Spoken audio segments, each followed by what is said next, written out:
Maya adjusts the boom while Avery kneels by the dark soundboard. The recorder still shows stage ready, yet Avery's jaw drops. Maya's voice leaks from the speakers, whispering, "You promised you'd never leave," though nobody has hit record. Maya's phone vibrates on the floor. "Daniel, preview only, look upstairs." Avery lifts her head, eyes wide, and murmurs, "Something's on the ceiling." Avery's whisper still hangs when Maya reaches for the boom, steadying the cord as if she can keep the world from tilting. "Maybe it's the HVAC," she says, more to herself than to Avery. And the two laugh in relief when the ceiling stays stubbornly ordinary. Maya walks to the folding table where the recorder blinks "stage ready" and flips it off with a thumb that never stops moving. Notes to organize, emails to answer, a whole episode waiting in the back of her mind. She lets Avery go refill the kettle while she scrolls through the day's schedule. Each interview antlered with the phrase, "trust after trauma." Nothing in the list mentions what she doesn't want Daniel to ask at their next session, but the questions live in the margins. When the kettle clicks, Avery pours into 2 mugs. Maya accepts hers, hands cupped around the vinyl rim, watching steam braid with the afternoon light. "We still good for tonight?" Avery asks. Maya nods, but the nod is for routine. The calm machine she needs to keep the story moving, even if the trust she's recording feels strained in her own reflection. Through Maya Ellis's eyes, the Community Voices sticky note shoved onto the planner, binder's immaculate tabs, flickers like a neon reminder that other people's demands pierce her ordered calm. Maya fingers the edge of the Community Voices sticky note, pressing it flat against the planner binder to smooth the crease as if sealing off the interruption. Maya Ellis's shoulders shoot up as the ping reverberates, breath hitching while her fingers clamp the sticky note flat against the planner. "Still dodging every neighborhood meeting?" "Nathan just told me I have to lead one in person. 2 weeks, storytelling, and he wants me to show up for them." Maya's fingers jab the laptop lid open. The screen flares to life with Nathan's email.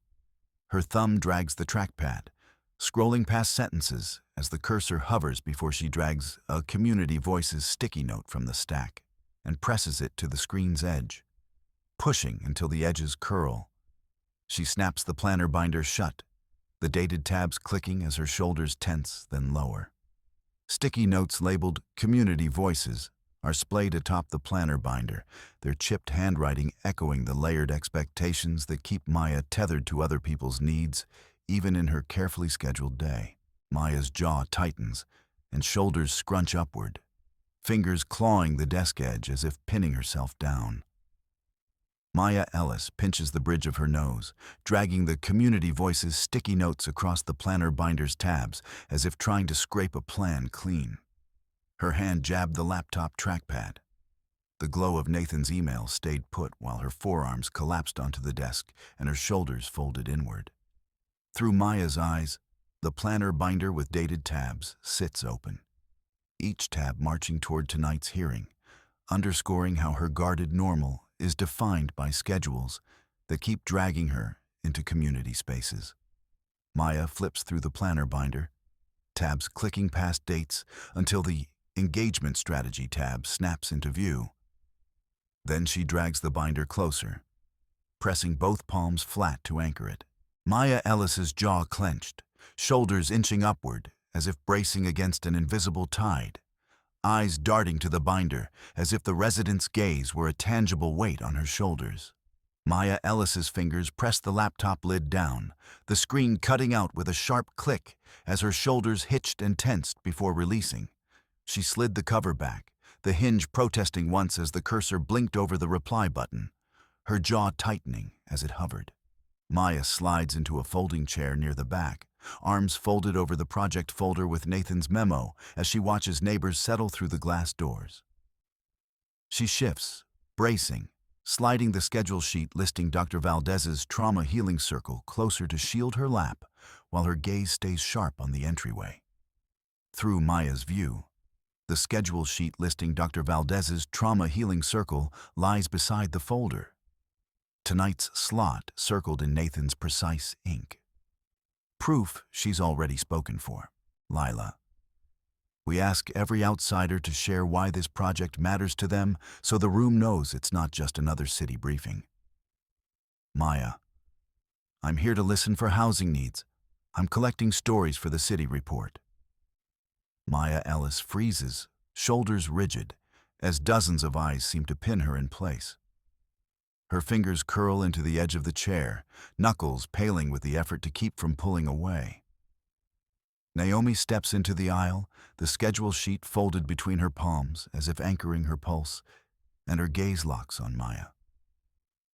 Behind Naomi, the child drawing of linked hands on the community board is smeared where tears blurred the bright crayons, the once solid circles now trembling with charcoal like uncertain grips.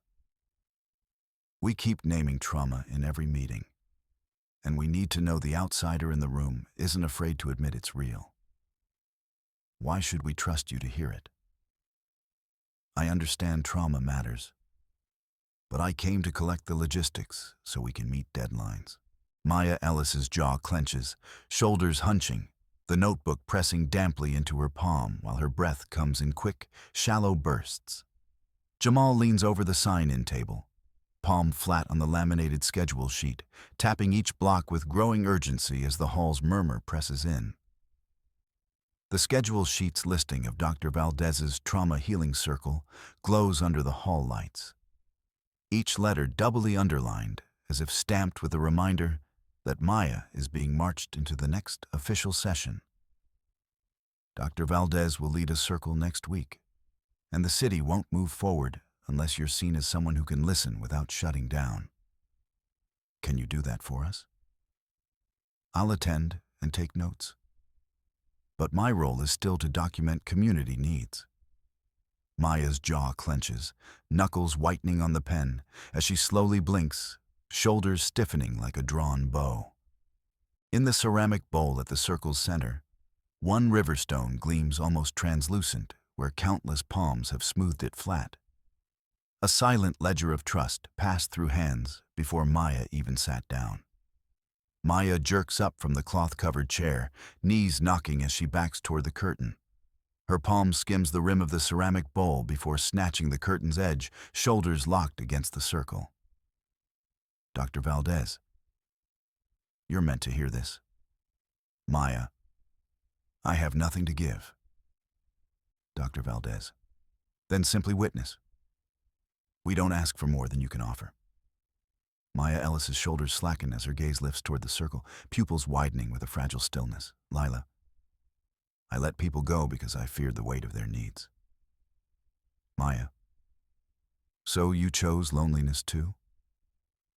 Lila, loneliness chose me until I saw it in others. Shoulders lose their stiffness, eyes softening, as her fingers uncurl and rest lightly on her knees. I hid for years until a stranger just asked, "How are you?" And that changed anything? It let me keep showing up. Maya reaches toward the ceramic bowl of river stones, plucking one free and letting her fingers close around it. She rolls it slowly across her palm, thumb tracing the smooth curve while her gaze drifts back to Naomi. The weight grounds her, the motion quiets the tension in her shoulders. Dr. Valdez, trust isn't binary. It's the patience to show up and respect each boundary. Maya, so you're not asking me to leap. Dr. Valdez, just to stay when it's uncomfortable. Maya's shoulders sag fractionally as her fingers loosen on the stone, eyes flickering over the circle before she lifts her chin, the set of her jaw softening slightly. Through Maya's gaze, the stack of prompt cards sits at the circle's center. Face up words like breathe and listen, inviting her to set the rhythm and trust that the space will follow. Through Maya's eyes, the notebook beside the laptop shows two inked columns. One labeled Circle with a red circled date. The other, Project Offer. The pen resting between them, mirroring the impossible choice the glowing email now demands. Maya tilts the laptop, thumbs brushing the trackpad as she scrolls through Lila's request. Shoulders stiffen when the words demand a 3-minute reflection. She drags the notebook closer, pen lifting from its spine to hover just above the page. Maya's fingers freeze over the trackpad, shoulders hunching as her gaze drops and her jaw tightens. Lila's email says the circle needs me to open up, to show what trust looks like now. You can honor that without pushing past your edges. Modeling trust is also knowing when to step back so it doesn't undo you.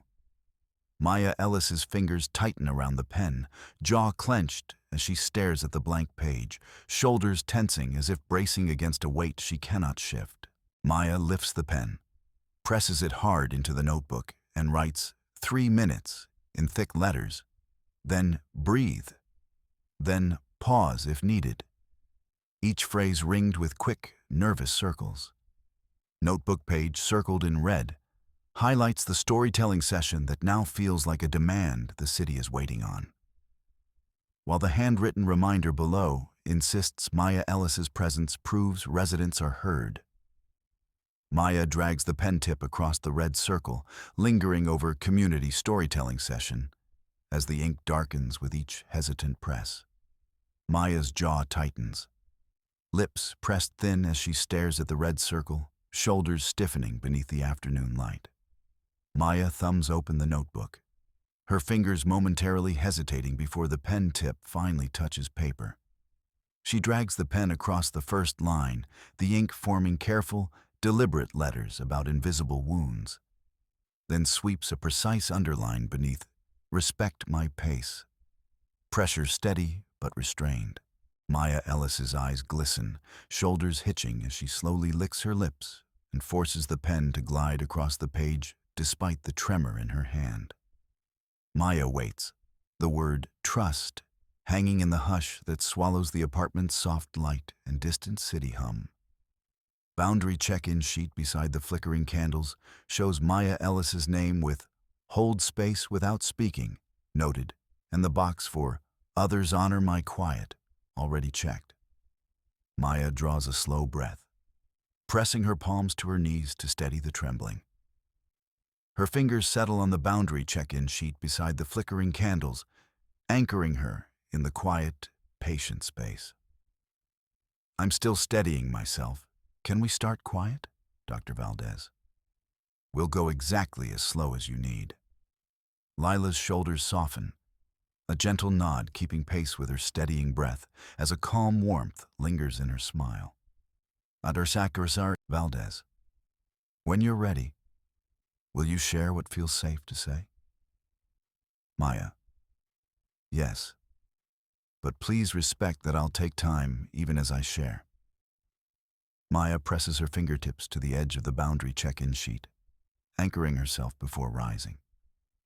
She steps into the circle, the candlelight catching her shoulders as they square with cautious resolve. "I carry invisible scars that make closeness feel unsafe. But I'm choosing to stay because I see you waiting patiently. Please respect that I'll take time even as I share.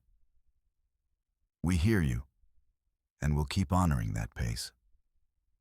Lila's eyes shine with unshed tears as she nods. The warm light catches the soft curve of her smile and the gentle rise of her shoulders, showing she'll keep the circle steady. Dr. Valdez slides a steady hand beneath the boundary check-in sheet, easing it open on her knee as the lamplight pools warm across the paper. Outside, the street hums with after-dark life. Inside, the bowl of white stones from the circle waits on the counter, a new note taped to it. "Listen first." Maya glances at it, then back at Nathan, her whole body finally still enough to be held.